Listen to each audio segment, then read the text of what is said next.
Ang mabuting balita ng Panginoon ayon kay San Mateo.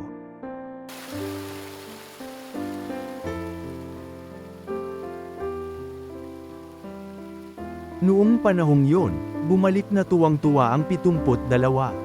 Panginoon, sabi nila, kahit po ang mga demonyo ay sumusunod kapag inutusan namin, sa ngalan ninyo.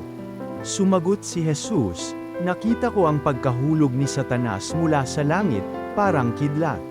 Binigyan ko kayo ng kapangyarihang tumapak sa mga ahas at mga alakdan, at yumurok sa kapangyarihan ng kaaway.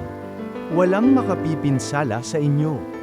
Gayunman, magalak kayo, hindi dahil sa suko sa inyo ang masasamang espiritu kundi dahil sa nakatala sa langit ang pangalan ninyo.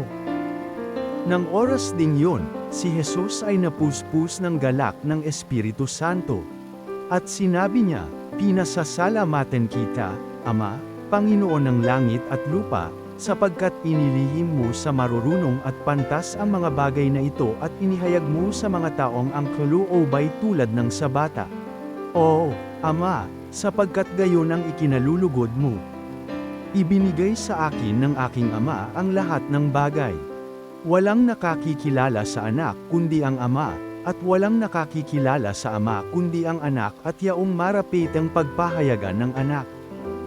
Humarap si Jesus sa mga alagad at sinabi, na di naririnig ng iba. Mapalad kayo, sapagkat nakita ninyo ang inyong nakikita ngayon.